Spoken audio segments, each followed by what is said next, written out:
到时候我让你们。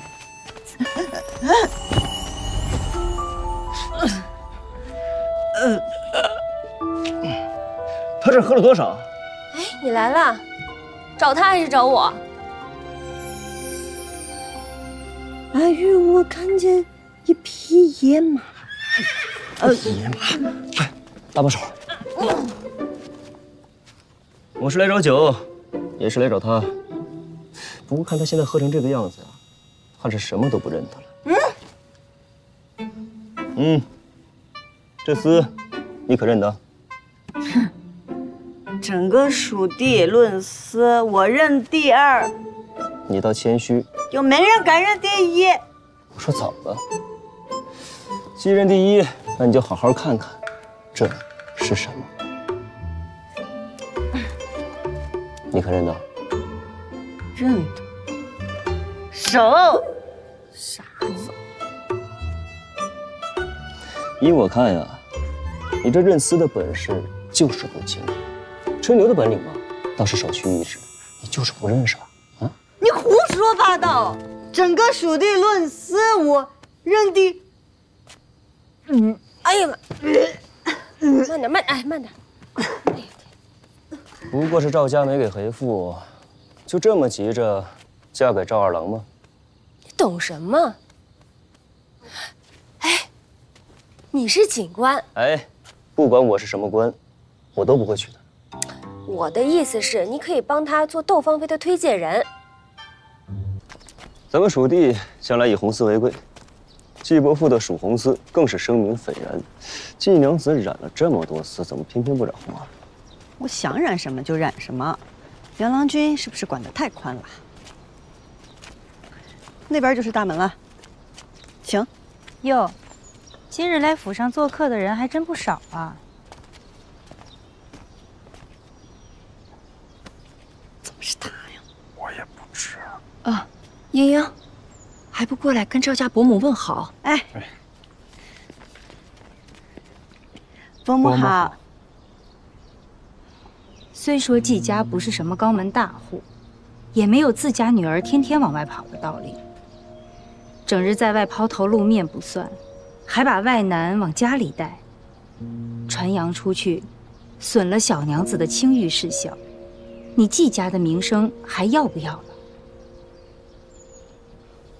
伯母误会了，他是来找阿兄做生意的，我就是恰巧遇上。是，我也不过是提醒，您若觉得无碍，便不必在意。只怕哪一日真做出伤风败俗的事儿来，夫人再后悔，可就来不及了。赵夫人说的是，虽然这次是巧合，但是那些拎不清的人难免要瞎说。我一定会好好管教管教，连巧合都不能有。但是我相信，像夫人这般心明眼亮的，是肯定不会误会的。来，夫人这边请。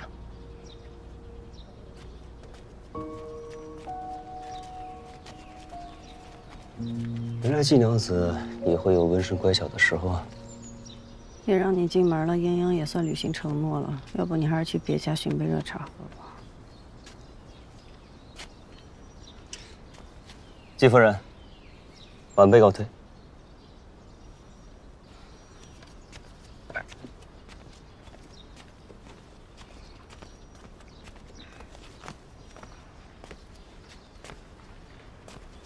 田儿，哎，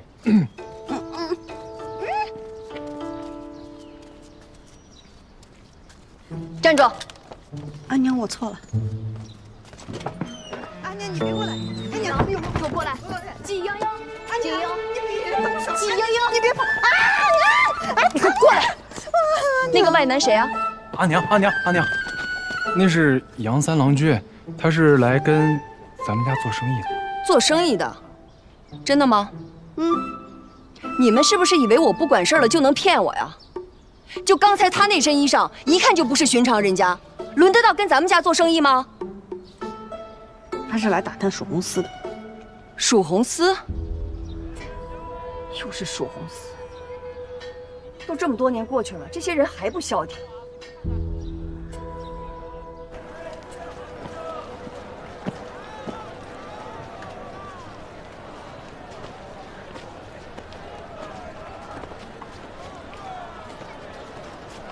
呀，来的都挺早啊！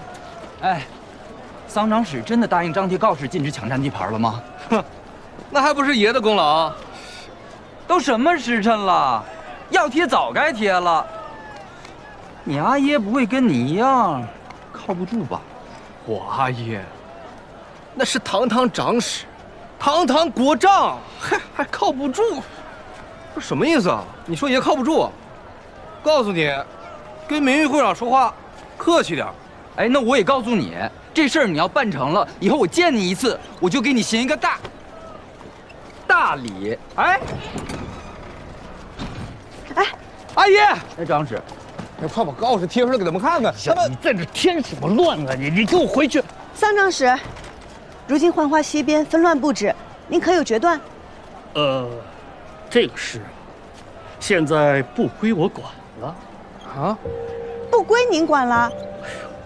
说来也巧啊，我只是暂代警官一职，新警官的调令早就送来了，可都1个多月了，他迟迟不来，不知道他是不是不敢来呀？你们都知道，上一任沈警官来了没2年，突然就病死了，上任张警官坠马死了，这再上任桑长史，我们这些小私户全靠这营生糊口，事关重大，那不知现在这个事情是归谁管辖呢？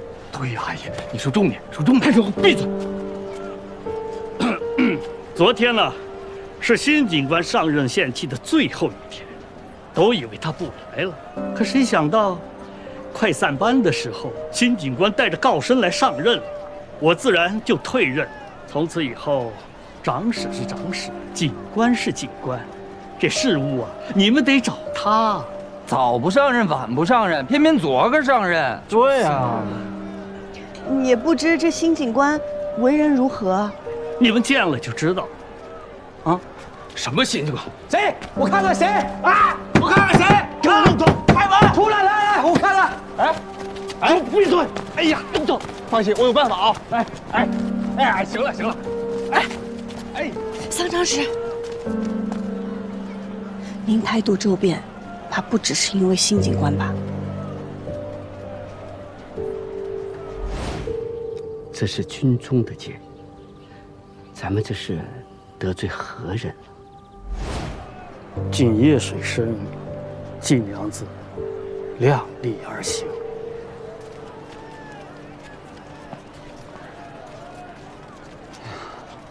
艳阳，这可怎么办呢？我们都听你的，为了避免被花掌柜赶尽杀绝，都想了法子接了别家的订单。这要是洗不了丝，按时交不了货，也不知道要赔多少钱。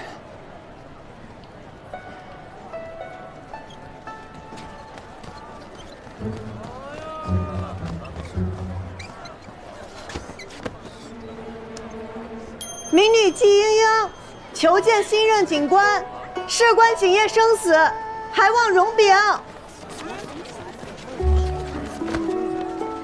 民女季莺莺求见新任警官，事关警业生死，还望容禀。求见新任警官，事关警业生死。门口的人不见。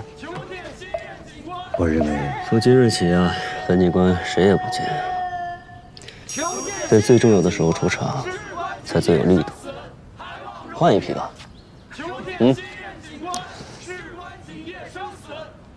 就那个大胡子。是。事关警业生死，还望容禀。别喊了，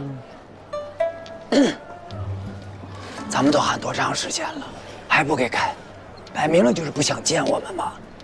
你别太担心啊，既然都是一些大人户家的订单，他们肯定有细死的地方啊。我去找他们商量商量，看他们能不能借给我们用。花掌柜没来。什么意思啊？这件事上，你们说谁最与我们对立？花掌柜。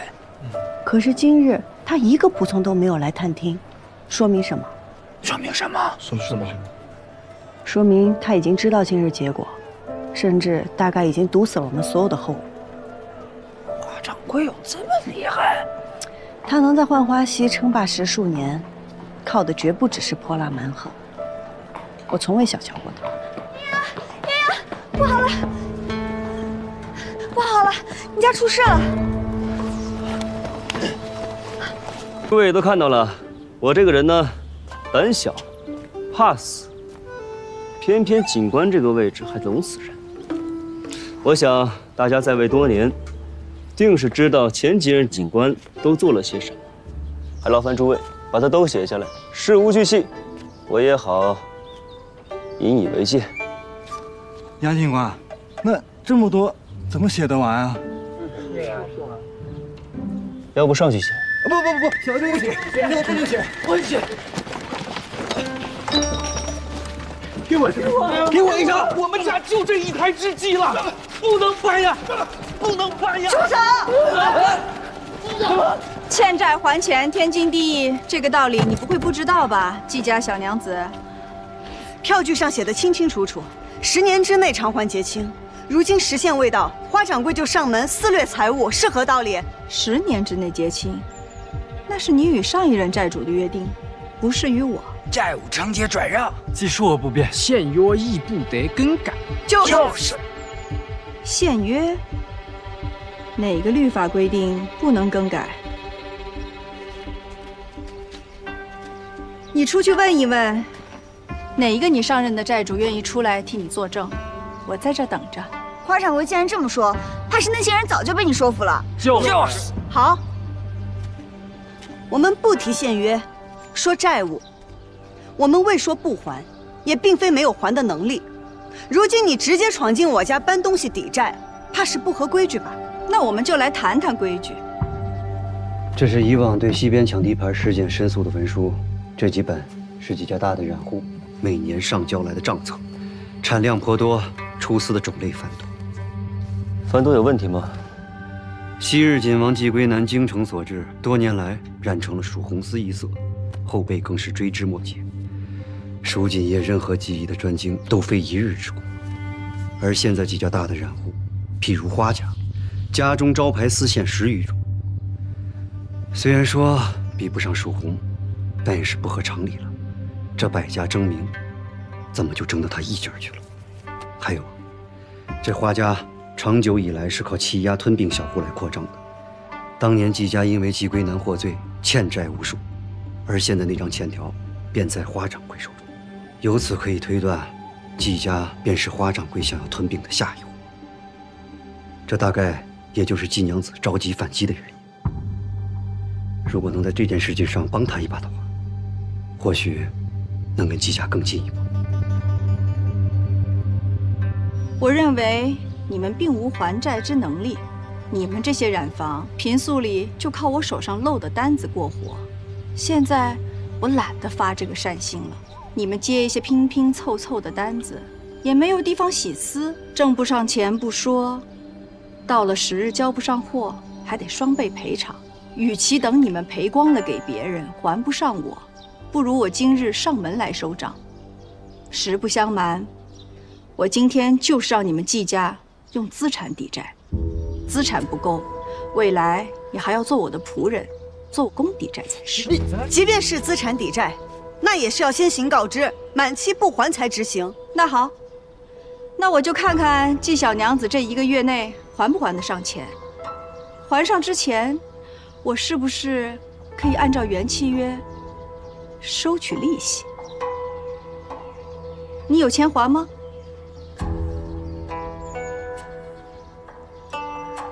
那就搬吧。都不许搬！我看谁搬得高！给我放下！你说啥吧？怎么了？你们在这儿仗着人多，跟我玩撒泼的把戏？我可不是你原来那些旧债主，随随便便就打发了。即便是抵债，那用什么抵也是我说了算。贵叔，把染坊的生丝、染料全搬出来，给花掌柜抵债。娘子，都给了他们，咱们还怎么染丝？到时候交不了丝。那是我阿兄的织机，不能给。没什么不能给的。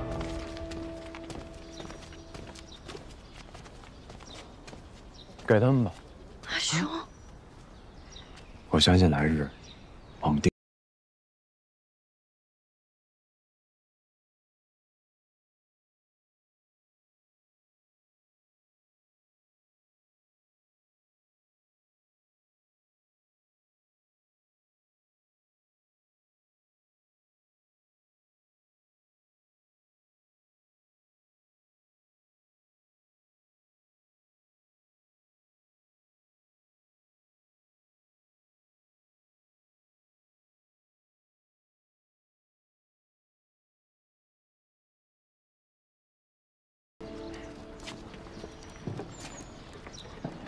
阿娘，哎，我早上送阿娘去姨母家了，她会在邦郡待一段时日。你说的无事便是无事，若是有事便送阿娘出去走走。你要对付花掌柜，怎么可能无事？我早料到他可能会提前上门要债，但是我没想到他竟然趁人之危，让我们与他为奴。家里还有些东西，便真是要抵债，也够了，不至于为奴。我们要是再把东西给他们，我们就又一无所有了。不可以，绝对不可以。平儿，跟我来。咱们是来做什么的？重复一遍。重现蜀红司，探查命案真相，整顿一州锦业。所以，散花楼的太白鸭该收了。啊？飞将，走后门。啊？这回也就不信寻不出来的，这回也就不信他寻不出来。30次了。哎，这女人。季莹莹，你吓爷一跳。你也来了？你们在干什么？正如你所料，其他散户都不肯借地方给我们洗尸。我去你家找你，你又不在。出来的时候正好碰到他，他说他有办法派我们见警官。爷可是翻墙出来帮你们的，怎么样？够意思吧？这就是你的法子。他不出来，爷就给他熏出来，怎么样？聪明吧？我告诉你，这个警官不简单，你别轻举妄动。走。他再不简单能怎么着啊？还能打爷不成？他要是跟你阿爷告状呢？他跟我阿爷告状，告状，那可这法子真不行啊！真不行！灭火呀，灭火！灭火！灭火！灭火！灭火！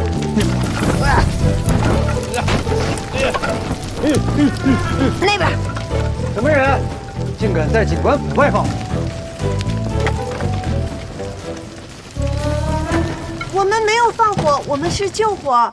对，我们恰巧路过。路过。人可有事啊？多谢警官，我等无碍。无碍就好，走吧。啊。正直。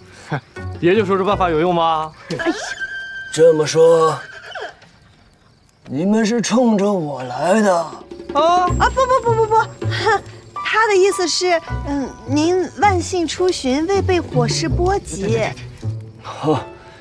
那这么说，本警官可还要谢谢你们了。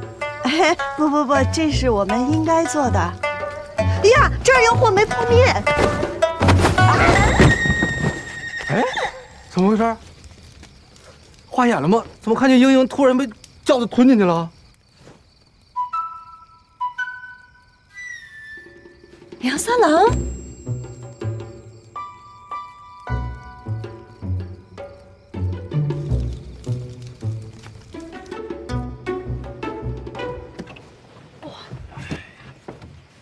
你就是那个新警官？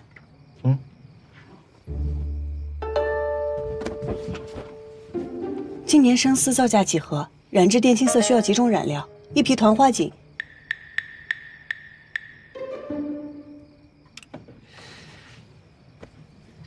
怎么不问了？警官不一定都懂锦，对吧？反正死的都很快。杨警官龙章凤姿，定会长命百岁。继续。啊？你不是来拍本警官的马屁的吗？杨警官，您说笑了，英英是真心的。毕竟您玉树临风，潇洒倜傥，明察秋毫，好不手软，软硬不吃，吃喝乐乐极生悲。季娘子言不由衷啊！你这一把火都烧到我锦官府上来了，不会就是为了这么几句风尘话的吧？民女心中所求，杨警官心知肚明。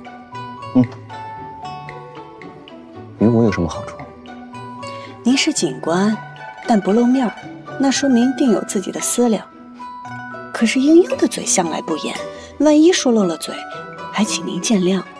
你这是在威胁我？不敢，告辞。哎，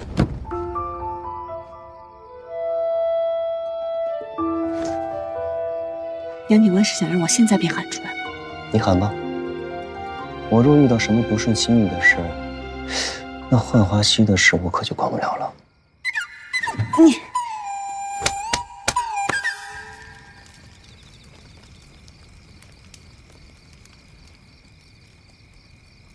时间再久些，清白可就保不住了。外面那3个既然这么喜欢，烟熏火燎的，把人给我带到溪边，让他们把那堆树枝给我烧完，烧不完不许走。我说的是里面那个。哦。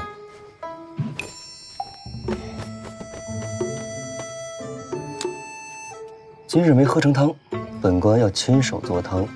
季娘子既然这么喜欢玩火，那咱们就把她带到后厨，让她替我烧水、添柴、熬汤。劈死你！劈死你个高官！劈死你个高官！骂谁呢？我骂狗官呢，我又没骂你。你是狗官啊？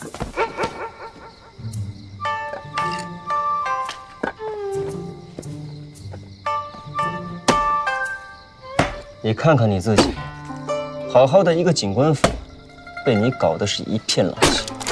蜀锦业也一片狼藉，也没见您管管呀。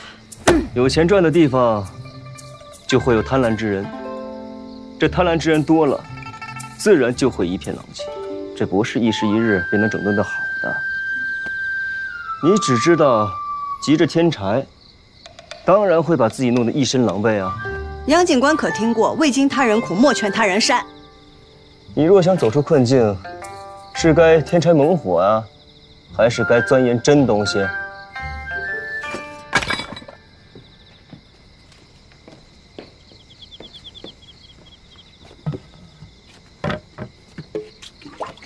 蜀红一出千红哭啊！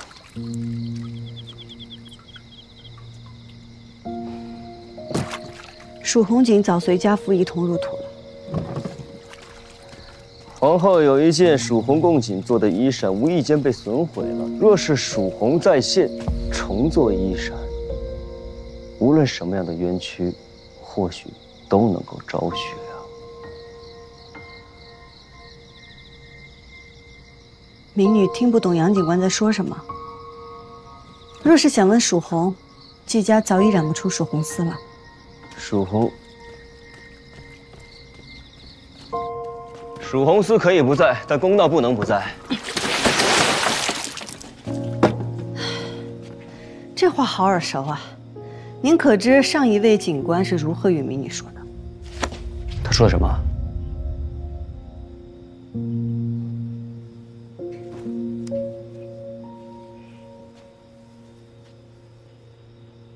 抱歉啊。他说什么了？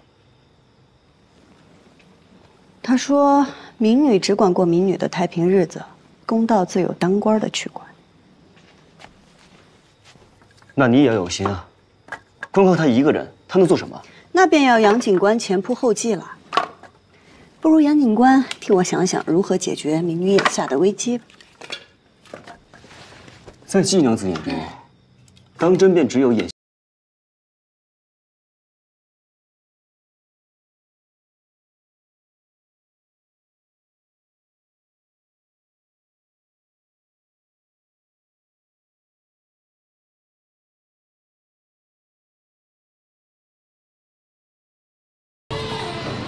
季娘子慢走。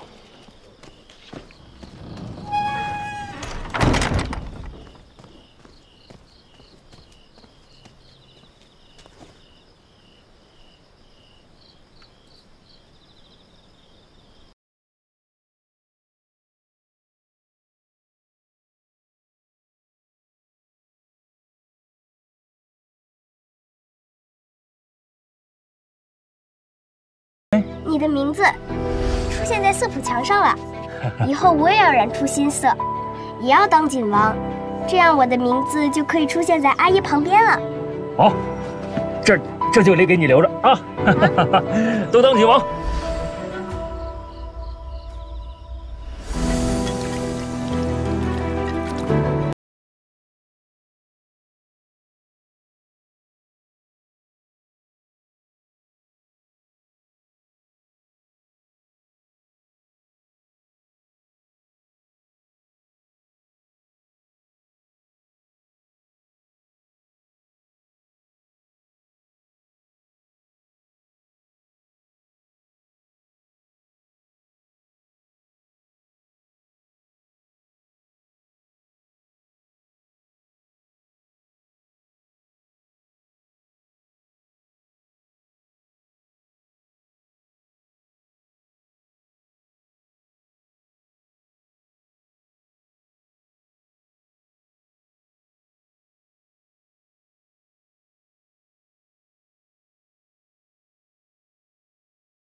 让他进来吧。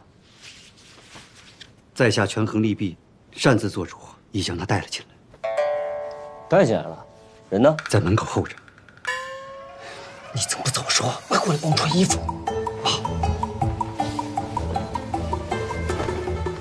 不行。杨警官，在下告退。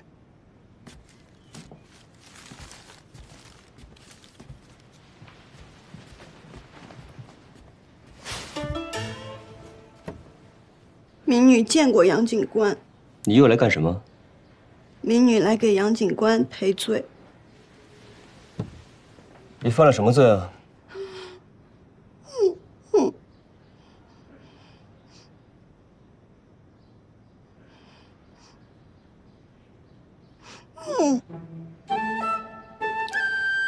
你以为你哭了，本官就会心软吗？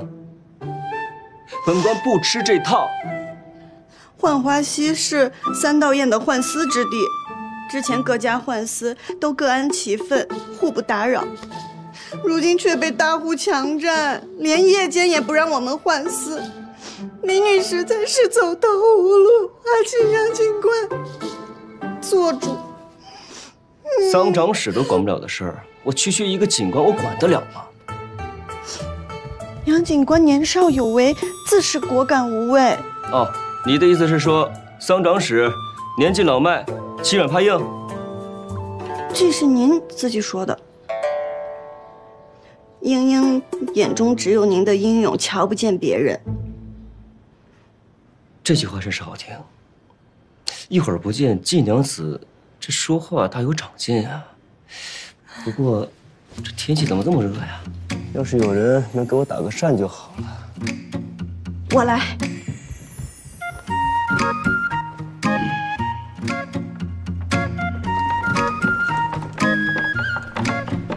打了吗？怎么没风了？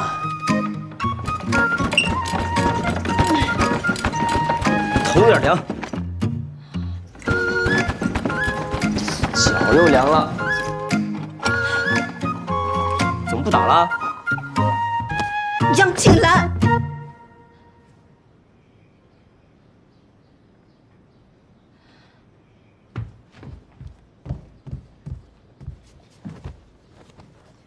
恳求杨警官为民女做主。你求我？你求我，我便会帮你吗？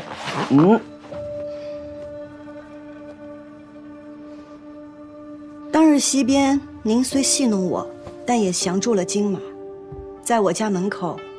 亦是您配合我，才糊弄走了桑十四郎。杨警官虽不喜民女，但却有仁善之心。我愿长跪于此，赌杨警官愿意垂怜。怎么一开始不赌啊？我舍不得我的骨头。不容易。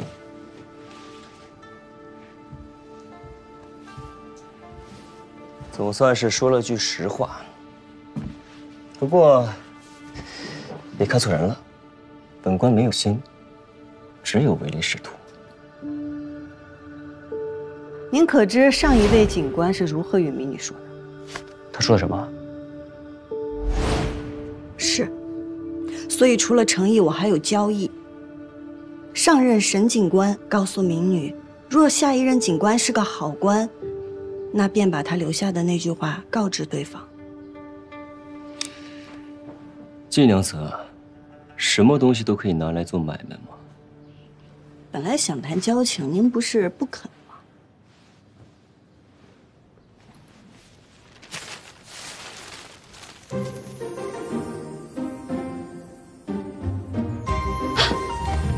原来您早想好了。哎呀，是我小人之心了。嘿嘿。季娘子应对官府多些信任。无论我是什么目的，既然这官我当上了，该做的事，杨某必然会做。从今往后，浣花溪为蜀锦人家共用，浣丝自有，任何人不得霸占，违者严惩不贷。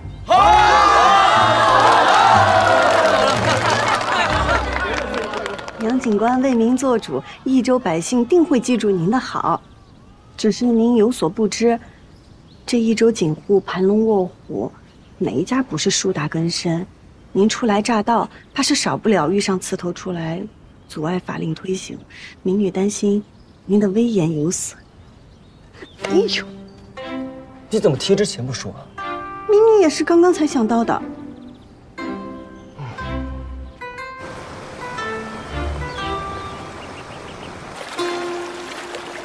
警官到！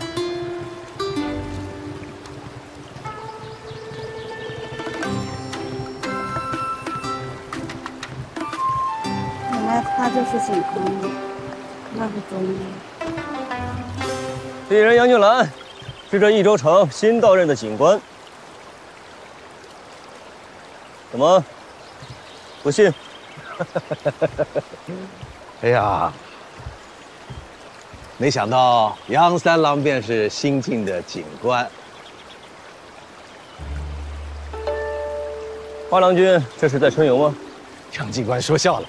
来人呐，再给杨警官置办一套案席。不必了。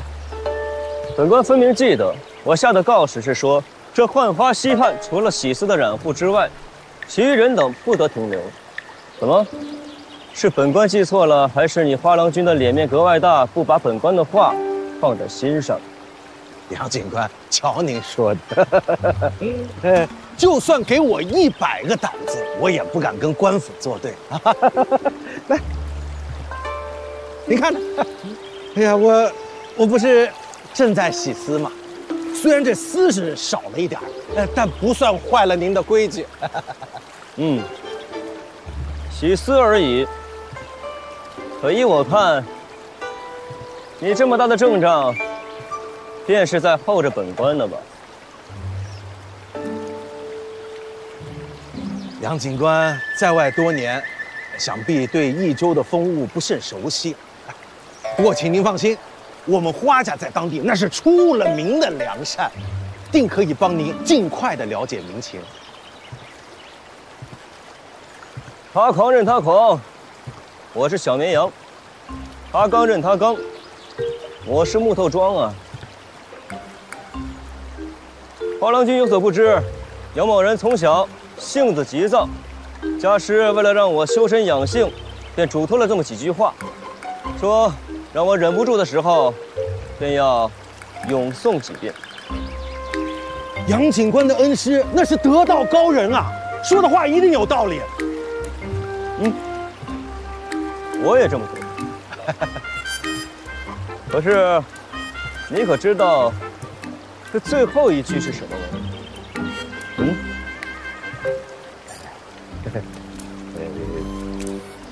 小人愚笨，还请杨警官赐教。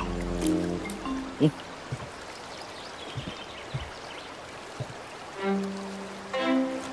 他若再张狂啊，送他戒严了啊！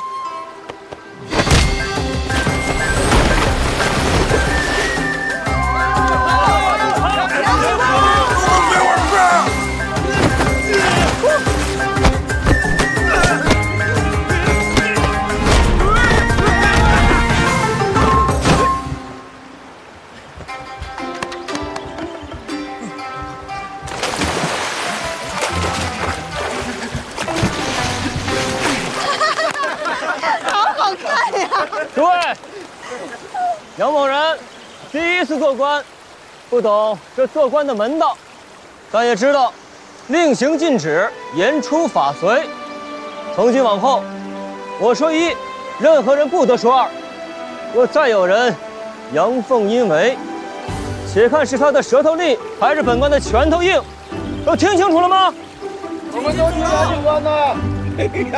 杨警官，我也听清楚了。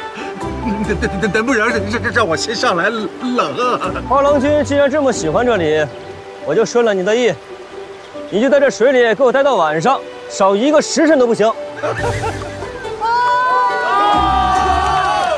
就是脏了浣花溪的水。金娘子，我答应你的事我做了，我要的东西呢？沈警官说的话都在这上头，杨警官您慢慢看，美女告退了。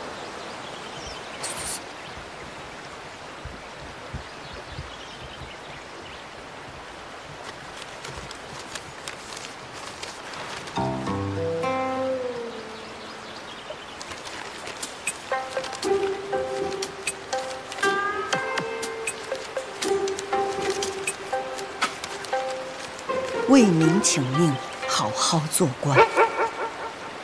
如今我们确实要面临险境。各位，人各有志，我不强迫。若是他日你们回心转意，还想再回来，我姬莹莹随时欢迎。抱歉。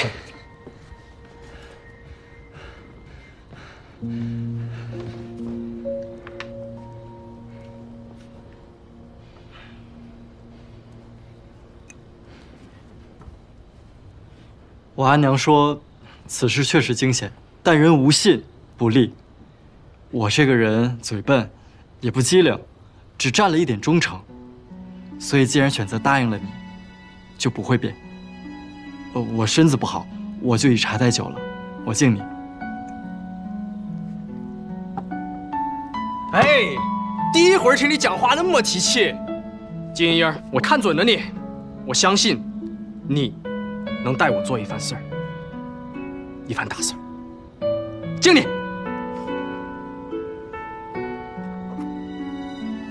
英英，我做不了我家的主，但我能以我自己的名义加入你们吗？虽然我可能帮不上什么忙，只要大家需要，我一定会努力的。好，那我们就一起赚钱，共度难关。好，好，干！来，再敬大家。喝，干！干！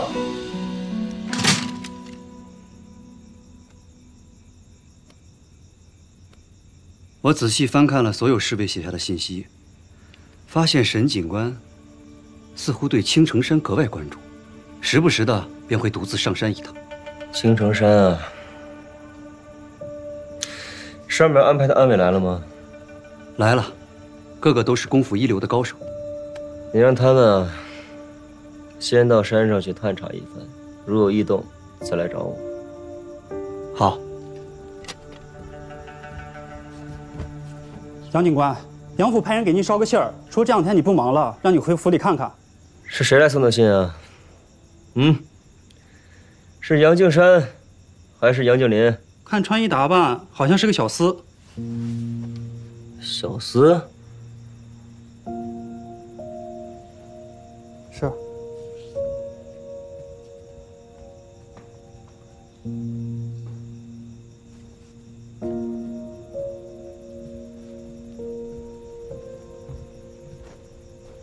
过几天就是雷祖祭了，锦王需要和警官一同上香祈福，你是逃不过的。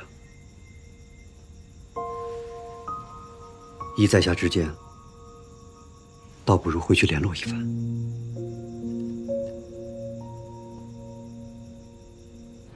啊，对了，莹莹，你刚才说要参加斗芳菲，可是要参加斗芳菲的话，要行业翘楚的推荐啊，而且要缴纳不少的市金呢。这2样，咱们可都凑不出来。钱的事儿，我来想办法。阿兄，不是说好了吗？活的你管，死的归我。这钱的事儿，总不能算活的吧？好，那我去找推荐人。那我们应该干什么呢？劳烦各位染出自家拿手的好丝，这便是我们去斗芳菲的底气。好，今天啊，我们不醉不归。好，继续喝。来。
你这边请。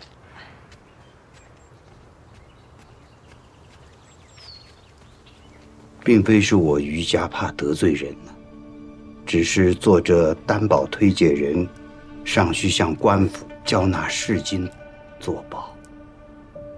便是知道您不畏权贵，敢仗义直言，莹莹才敢来拜访的。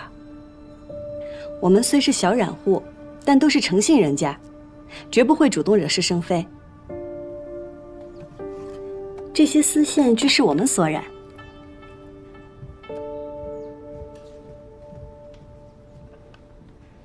您看看可能卖得出去？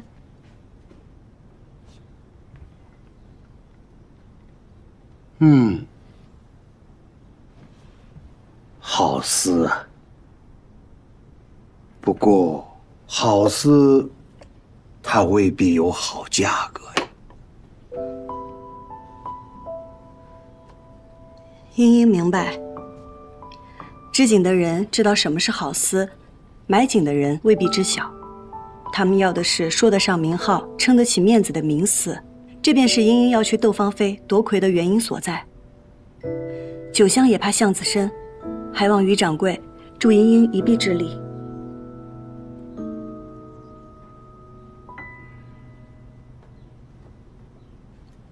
如今我于家还欠着债，我现在身边就剩下这么一个孙女儿。于家的百年家业早就后继无人了。我是有心支撑，可是毕竟孤掌难鸣。我说这些绝不是什么借口。我信您，您本可直接拒绝，却以茵茵坦诚实情，是对茵茵的诚挚。多谢，叨扰了，我去别处再问问。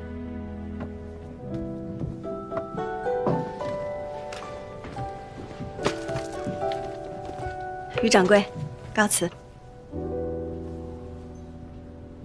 豆，雨天豆，与风斗。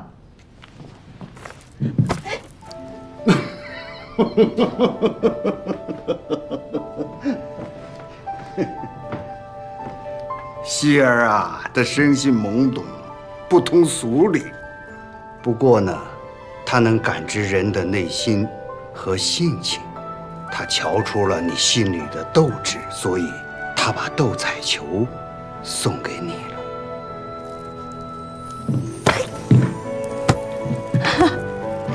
你也斗一把。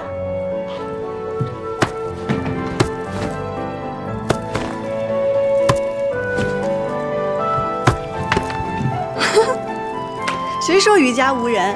您斗得比我精彩，来日还想与您继续做生意呢。好，呵呵，或许我还能斗几年。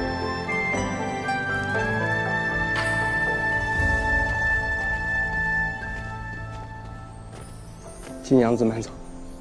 有了。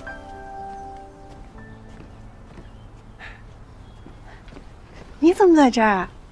听说染丝会的季娘子需要找推介人，我过来瞧瞧。哎呀，城中大染户和花掌柜都抱团排挤我们染丝会，锦户又看不上我们小染坊。于家主心善，但是也爱莫能助。你忘了我姓什么了吗？这推荐人必须是各家家主，还要交纳不少的担保钱呢。即便你是赵家二郎，这次也帮不了我了。谁说我了呀？我说我家祖父。他不是一直不喜欢我与你来往，这次怎么愿意帮我？我把你给我的那方知风锦帕给他看了，他留下了，还说可以见你一面。那还等什么？走。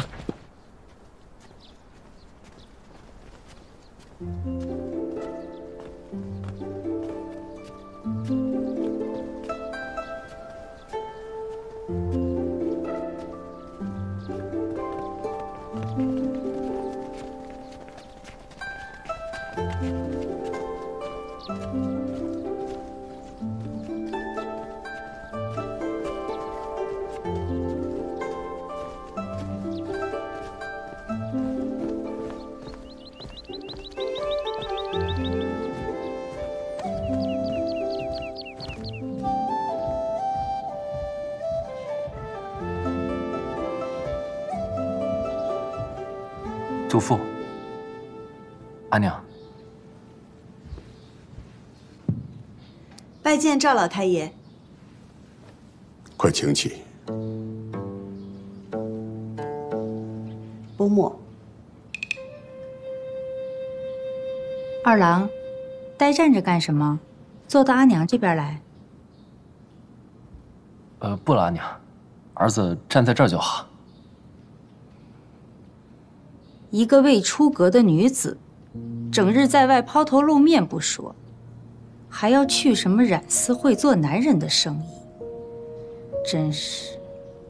阿娘，赵伯母，英英认为生意不只是货币交换，这后宅之中出账雇佣也是生意，甚至男女嫁娶、儿孙赡养之事，也有人把它当做一门生意在经营，简直是一派胡言。你出去。无人耳目，还不快走！沈娘，你出去。是。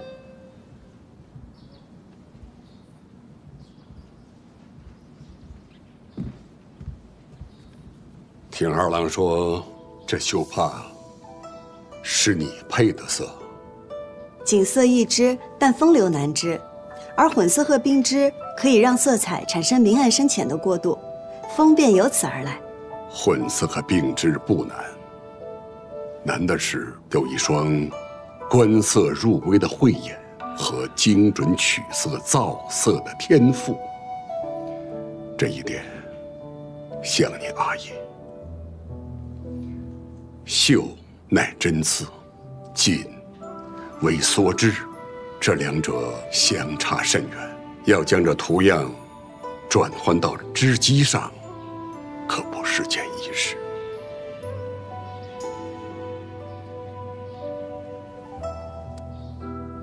孙儿愿意一试。那你就试试吧。季娘子想得到推介资格，我也愿让你一试。如何试？我赵家囤了一批沉丝，质量算不得差，只是颜色有些过时。倘若在半月之内，季娘子能设法将这批丝卖出去，老朽就应你所请，将你推荐给锦绣同好。赵老太爷请放心，英英必能办到。这次你露了头，怕是就没有办法藏拙了。你说过，越是被赵老太爷看重，越是会身不由己，一切都得按照赵家的规矩活着。可是，一次退让，次次退让，与其被动行事，不如主动争取。桑十四郎不就是这个道理吗？那赵二哥哥，我先回去了。好，那你注意安全。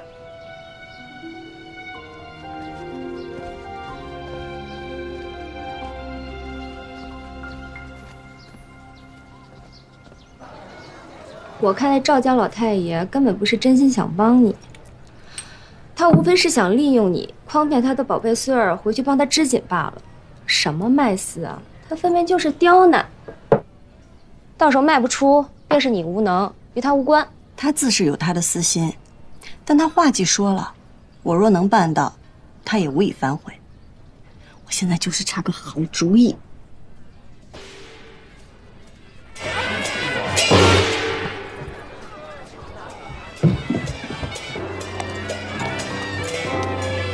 杨静兰，今日19，是他阿娘的忌日。忌日？他忌日穿这么招摇？他这个人，越是难过，越是荒唐。你怎么知道？啊，对，你是他前大嫂。我和他一样，讨厌杨家的规矩，爱坏杨家的名声。大哥，大哥，大嫂，诸位叔伯突然到访，所谓何事？不是你们让我们来的吗？谁叫你们来的？没有啊。这或许有误会。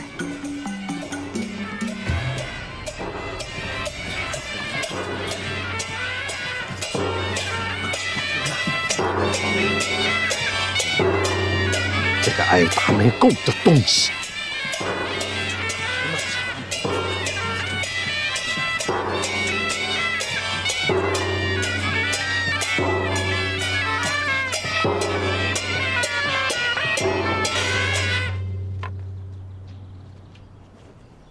今日是我阿娘的忌日，我来给杨老爷送份大礼，请诸位做个见证。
想知道啊？以后我免不了与警官纠葛，知己知彼才好。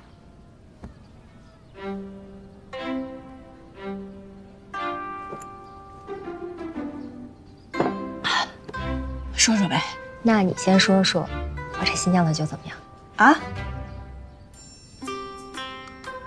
我这喝的有点快，没来得及细品，我再品品。香。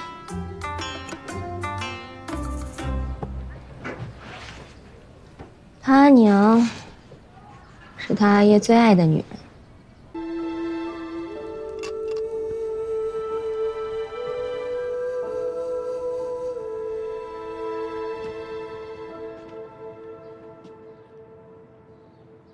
你阿娘要是知道你回来，一定很高兴。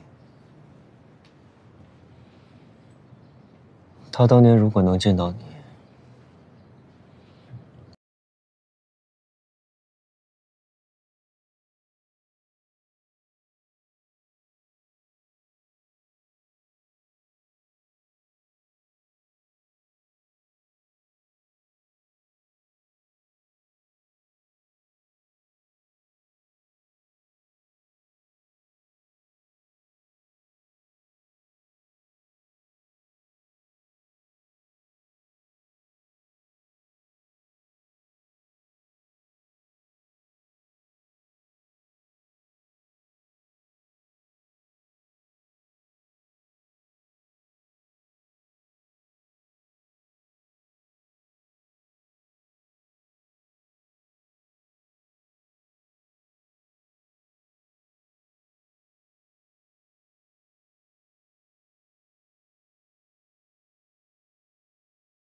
难怪他那么讨厌与我谈交易。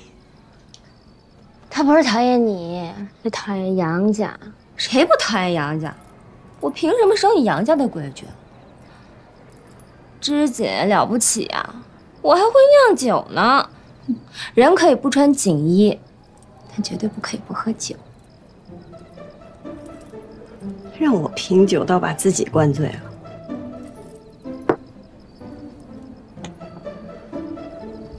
就不该跟你聊杨家的。你干嘛去啊？不许走！我去给你做醒酒汤。哎，我不喝，我没事儿。你等我等。哎，你们，没事儿。你别喝啦。莹莹，阿兄，季家大郎你来了。陆掌柜，阿兄你怎么来了？阿兄来接你回家。正好，来，坐来喝点儿。阿兄，你去帮阿玉熬一碗醒酒汤，我得把她哄睡着了才能走。好。莹莹，你说我这新酒叫什么名字？叫琥珀光，怎么样？天下第一杯。天下第一杯，这个名字我可不敢吹。杨警官，酒馆打烊了，不如改日再来。门没关，人还在。怎么，你们可以在这儿买醉，唯独本官不可以？我们是在照顾醉酒之人。谁醉了？我没醉。没有。坐都坐，我去给你们拿酒。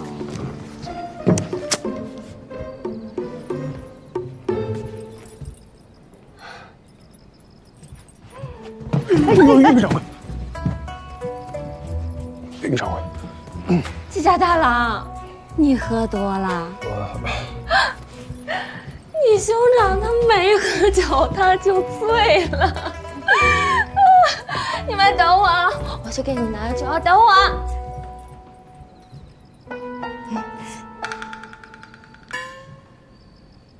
本官今夜心情不好，不如这样，咱们就当不认识，不计前尘，萍水相逢。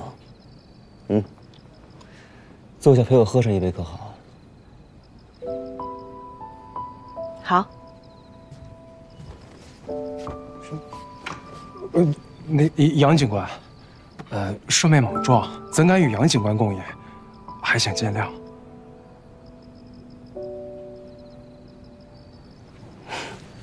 抱歉啊，我在外面惯了，忘记了这城里的规矩了。那这样吧，我拿些酒就走。走什么走呀？要上哪儿去？她一个云烟未嫁的小娘子，确实不适合与你深夜独酌。但是我可以呀，谁还不是个江湖人呢？喝不喝？走。喝你的江湖酒。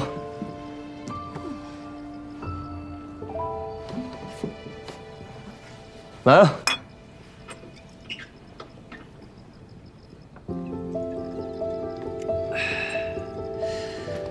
阿姐可还记得当年在祠堂罚跪？不想记得，最好忘了。这么好喝的酒还堵不上你的嘴。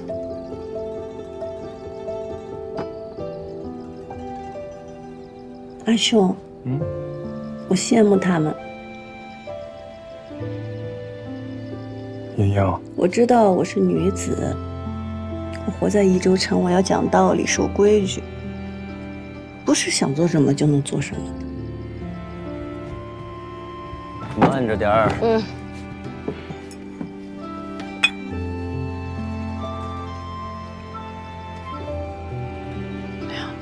但这么喝下去也不行。看能不能喝了？真开心。来，2壶酒，2壶汤，不许闻，不许碰，拿到哪壶是哪壶，全凭运气。你们敢不敢赌？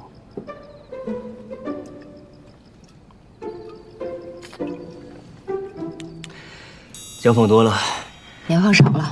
我下次注意。哎，你们做什么？谁说我们只喝1壶了？人心的贪婪是无限的。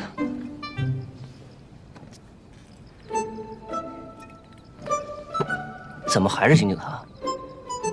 店家的智慧也是无限的，不然怎么能保证你们一定喝到汤？洞察人心，故弄玄虚。奸商，故弄玄虚，洞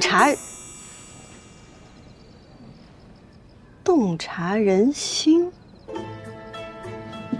阿兄，我想到把贝斯卖出去的法子了。杨警官怎么还没来？马上就到祭祀的时辰了，过了时辰可是大忌。他要么有晚来的用意，要么有晚来的借口。你好像很了解他。知己知彼，百战不殆。哎，桑14郎呢？我让他去顾抬生意的梅子了。大家各司其职，他总得做点什么。照了就干什么？他在看你。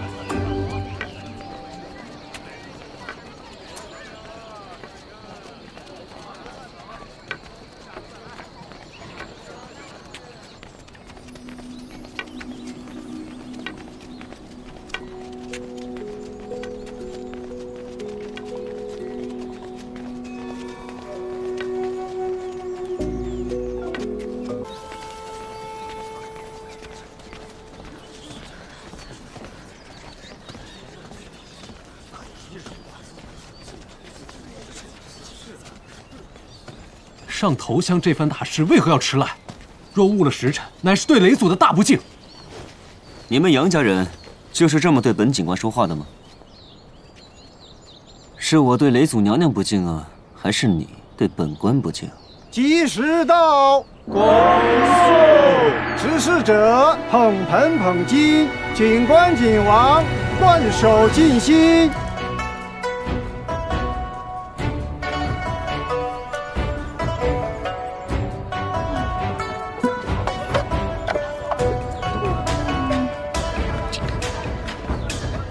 姐姐，这是别人让我给你的。哦，谢谢。不想你阿兄坐牢，就赶紧回家。再说这盒子也太丑了。我们这有这个抽丝的活动啊，20万一次，雷子娘娘那儿启动。城产梅子呢？人呢？出宫去了，一会儿就回来了。你答应给他多少钱？低调啊。给了吗？给了。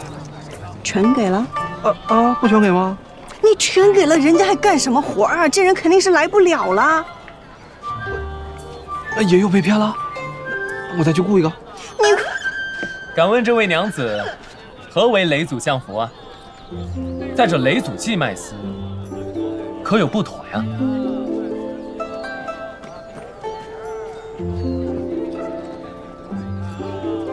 郎君有所不知，雷祖娘娘教导先民要养蚕织丝，功业浩浩。今日我能以丝为寿，也是娘娘福泽传承，断然没有不敬之意。所谓雷祖降福，福盒藏运，这福盒里藏着品质不一的丝线，定价均为20文。各位客官随意挑选，是优是劣，全看各位今日福泽。哦，原来如此。那我先试试。好，来，郎君要哪个？要那个。这个。好。哎呦，郎君今日福泽深厚，这是我们运上加运，喜上添喜祈福香囊。这香囊甚是精美啊！就算是30文、40文，也买不到吧？这里面都是好东西吗？不能吧，才20文，那他们岂不是要亏死？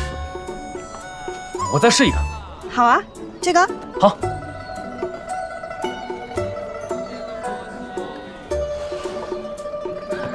你看，果然是吧？啊，这是陈丝吧？不值20文。不值，你这不值啊！这个的确是不值20文，可是那个荷包也不止20文呀，这2个加在一起还是您赚了呢。这倒也是哈，啊，颇有道理啊。对，那你要这么说，我得再试一个。可以。行，那个，这个啊。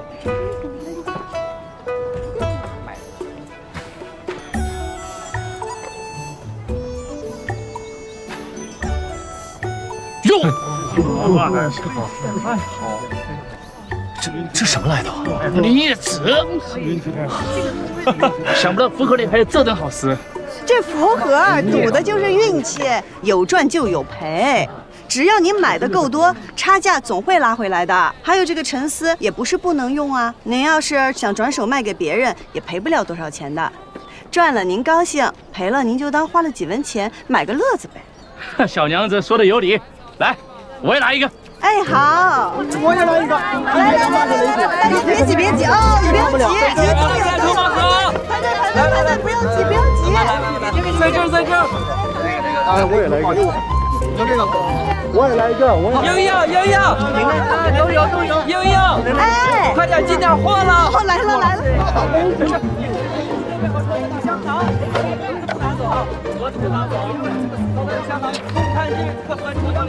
姐姐，这是别人让我给你的。哦，谢谢。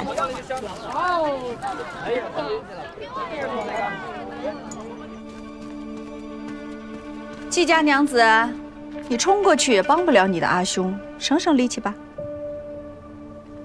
是你给我传的消息？我好心收留你在我们家做工，你不念恩情，反倒偷我们家织机。现在人赃并获，你还有什么说的？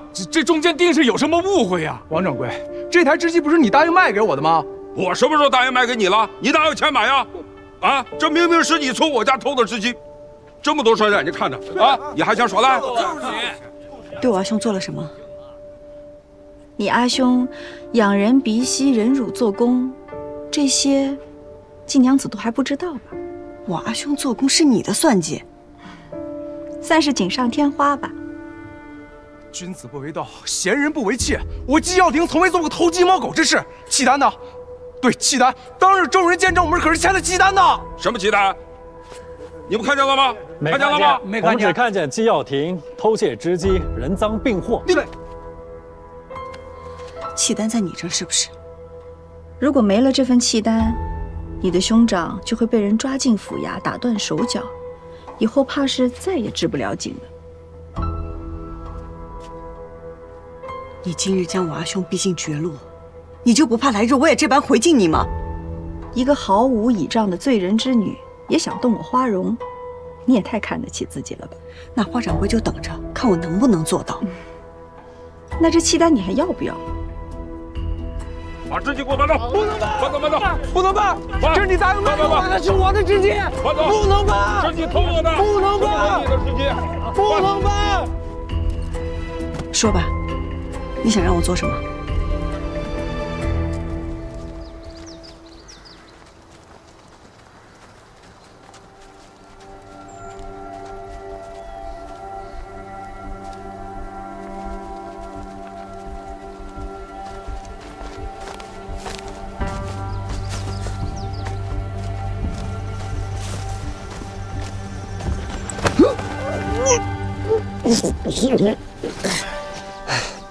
你来干什么？我来找你啊！你要再不回去，上面可就暴露了。不过是个结束仪式，非得我在吗？你这嘴是干嘛的？不会给我找个借口啊？借口好找，但是这痕迹难掩。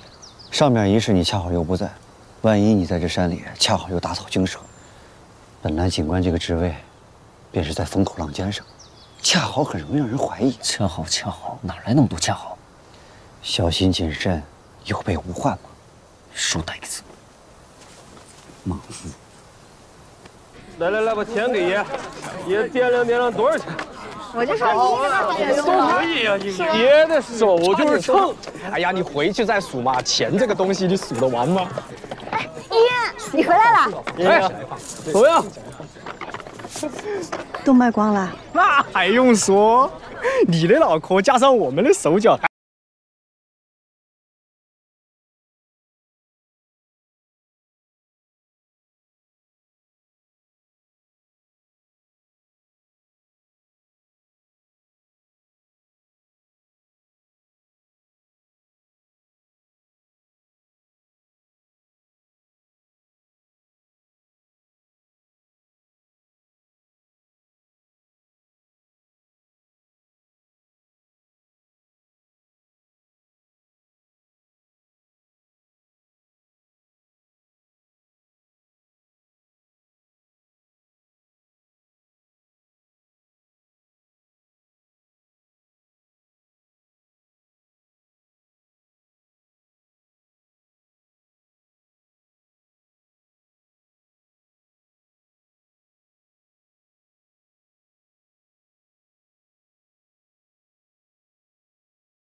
什么呢？快说呀！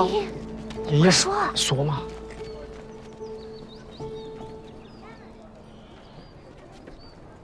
请赵老太爷允我与赵二郎君早日成婚。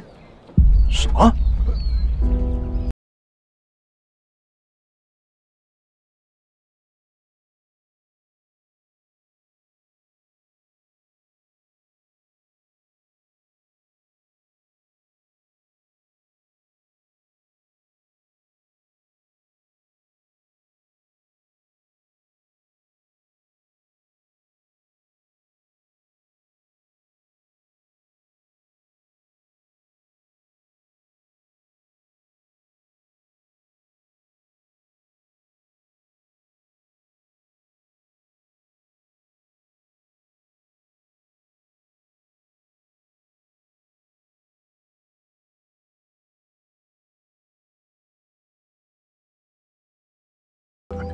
赵老太爷都给了你谈生意的权利了，你胡说八道，浪费机会。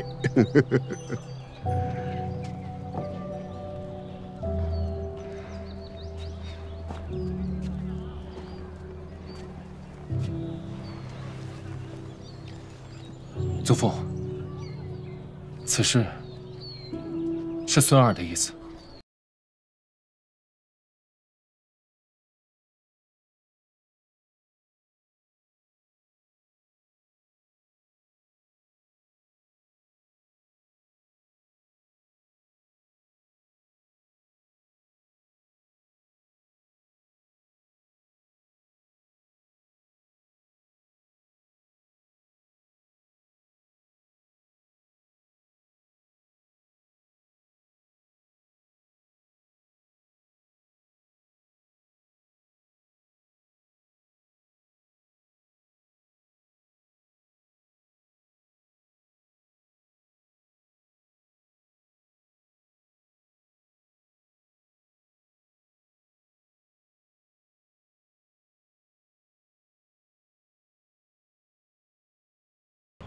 自然水到渠成。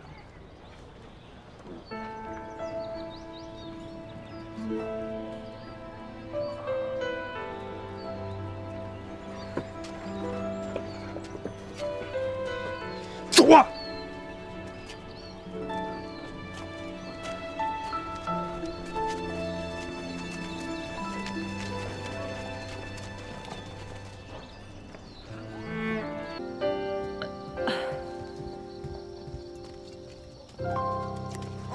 劝我醉酒伤身，自己还喝这么多。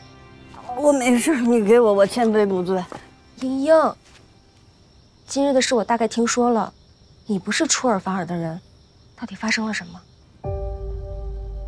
听闻今日季家娘子要在雷祖记摆摊卖丝，是有求于赵老太爷，可是想让赵老太爷成全你跟赵二郎君的婚事。你想让我在大庭广众之下说这个？既是自荐枕溪，总得有点真的本事。对了，浣花溪的新规是季家娘子的筹谋才出的，季娘子大可把这个消息告诉赵老太爷，主动求亲，自报谋算，这样我便会被赵家和各大染户厌弃。一张契单2个要求，花掌柜这生意是不是做得太不公平了？那就要看看季娘子有多在意自家阿兄了。这个花掌柜，他让你说那些话，既糟践了你的女子名声，又把浣花溪那些新规推到你身上，让那些染户恨你挑拨，可真是恶毒。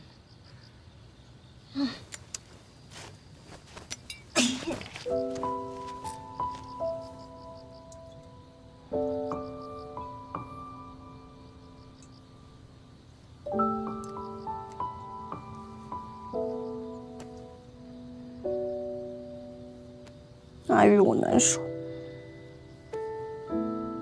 就不能告诉他们实情吗？我阿兄去做工，背地里不知受了多少折辱，还装作无事发生。他若不是为了帮我，他也不会被花掌柜故意陷害。他若知道我这样做是因为他，心里说不定有多自责呢。以他的性子，说不定此后再不知景都是有可能。他是你兄长，不该由你护着，吃一堑才能长一智。说到底，花掌柜想算计的是我，是我连累了阿兄，是我辜负了陈三郎他们。唉，那个契单，花掌柜能给你吗？给我等着。等过了这个坎儿，我一定把契单要回来。你果然不会认输。认输？我凭什么认输？他们大染户为所欲为，我们就活该被欺负吗？有权有势怎么了？有权有势就可以害人吗？我们为了生计拼死拼活，就活该被辜负吗？这才是我认识的季莹莹啊！我跟你说，我季莹莹很快就要染出新色了，到时候再说嘛。我去给你煮点醒酒汤啊。我到时候我让你们。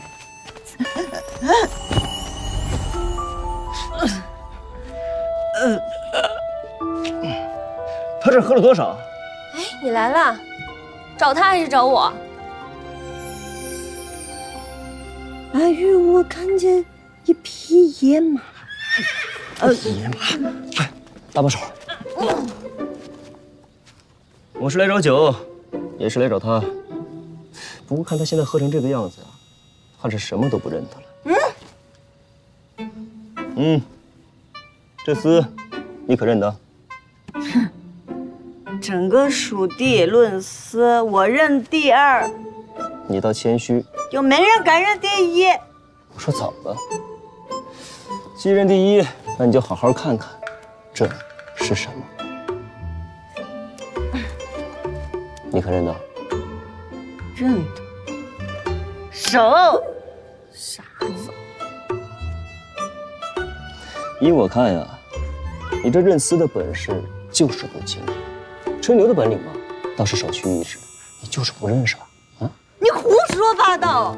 整个蜀地论丝，我认的。哎呀妈！慢点，慢点。不过是赵家没给回复，就这么急着嫁给赵二郎吗？你懂什么？哎，你是警官。哎，不管我是什么官，我都不会娶的。我的意思是，你可以帮他做窦芳菲的推荐人。既想嫁高门，又想生意有成，他倒是懂得活在当下。可那些故去的人，他真的就一点都不在乎吗？能帮就帮，不帮就滚。高汤烧着青豆芽，可以醒酒，比别的舒服些。这酒楼是我的，不用你交。酒我拿着了。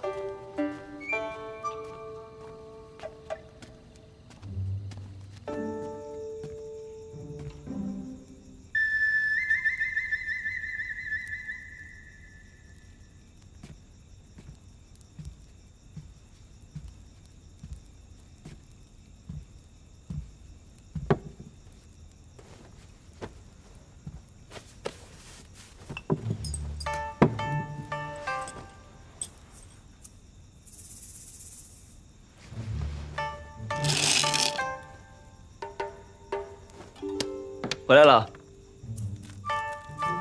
杨警官，你对我有什么不满？可否直言？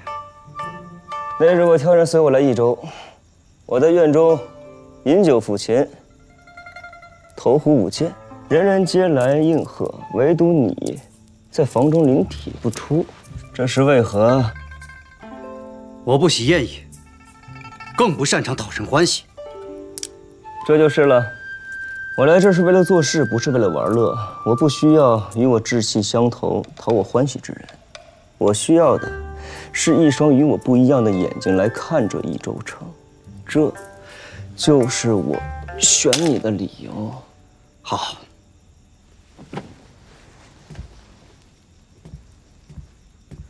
那在下便直言不讳了。说，我明白你近日故意与杨家不和。是为了让其他人觉得你孤立无援，依然是可以巴结和贿赂，以方便更好的钓鱼。但是杨家身为锦王，在益州城经营数十年，若能相继，必然会有好处。虽然白日里针锋相对，但您武功卓绝，何不夜半？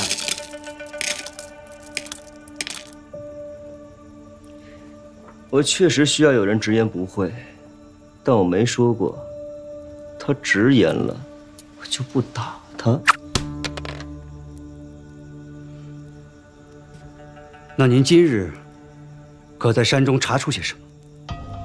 这是有人借着雷祖记人多眼杂，躲过盘查，往山中腹地运丝，足足运了2大箱。往山上运丝？莫非这山上，在我们不知道的地方，一定藏有一间锦房。山中之锦。这批锦，肯定还有更大的秘密。如此大的阵仗，可否会与节度使有关？穆辉，他是这儿最大的官，整个蜀地都是他的钱匣子。那刺史就是他的搂钱耙子。这些锦户年年上贡，他想怎么盘剥就怎么盘剥，何必如此大费周章啊？也对，只有明面上不敢贪污的人，才会大费周章。在这山中鬼祟，如此说来，我们日后是不是应该跟节度使通通气？你是君子，是好人，但没有锋芒的善良，就是他人刺向你的利剑。他不告诉你，是想护着你，但他护你越久，你将来知道了就会越愧疚。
阿兄，我饿了。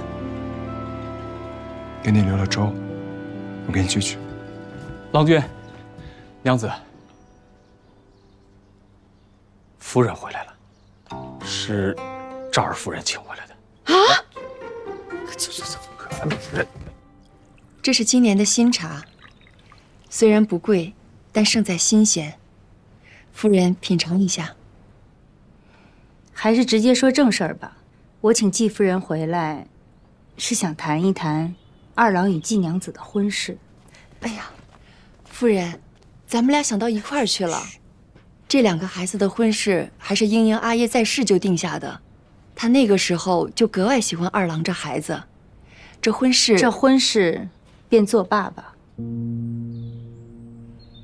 作罢？这婚约哪能说作罢就作罢的？世上的事儿，哪有一成不变的道理？就好比季锦王，当年何等风光，后来还不是获罪抄家，连累您一家人都抬不起头。我们二郎是赵家二房的嫡子，即便日后当不成家主，那家业也是少不了他的。他又这般聪明灵秀，配个长史、刺史家的娘子也够了。我知道了，夫人请回吧。其实季娘子也不是毫无可取之处，人还是能干的。不如夫人为她寻一个敦厚听话的郎君，日后季娘子在外叱咤风云，就让她的郎君在家中孝顺您，岂不也是两全其美？我这儿倒是有几个合适的。若是英英先嫁，便是我季家主动悔婚，赵家便担不上这嫌贫爱富、出尔反尔的名声。这么多年，你们家一直拖着不结，不就是这个意思吗？怎么，赵家高门大户如今都不在意自己的名声了？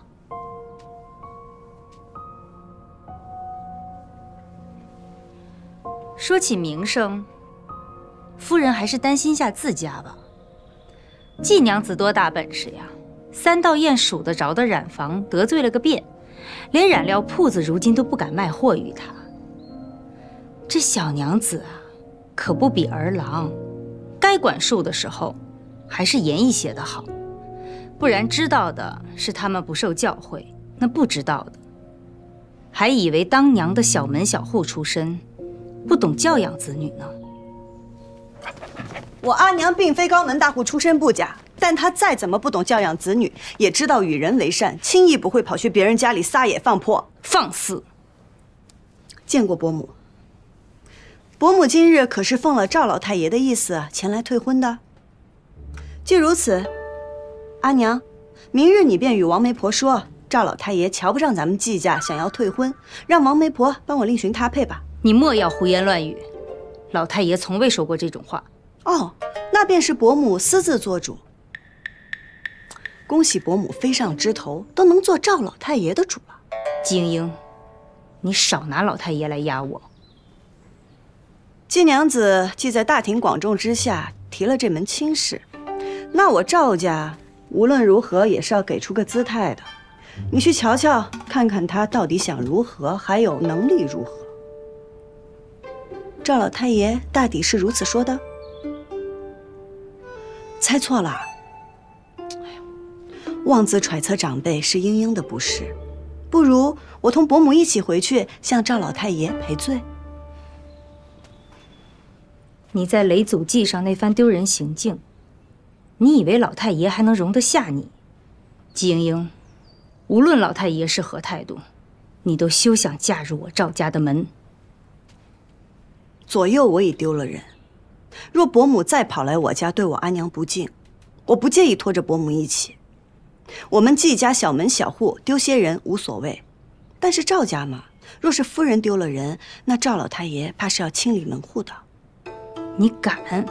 夫人知道我本事不大，但说到做到。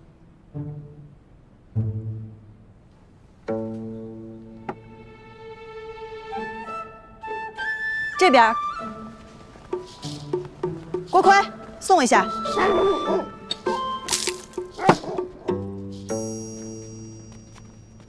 娘，阿娘，对不起，阿娘，英他只不过是……行了行了，起来吧。怎么，我在你们眼中就这么不讲道理吗？赵家欺人太甚，教训他几句也是好的。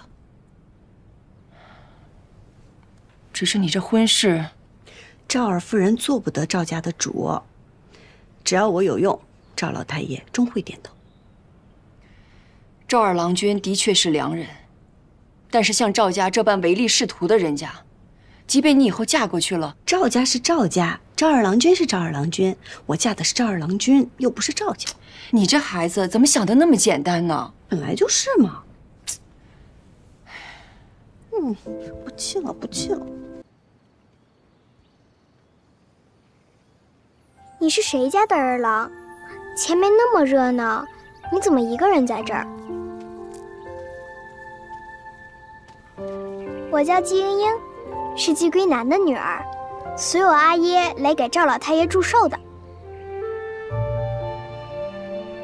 家里热不热闹，跟我没有关系，他们也不会在意我开不开心。想开心还不简单？走，我带你去个地方。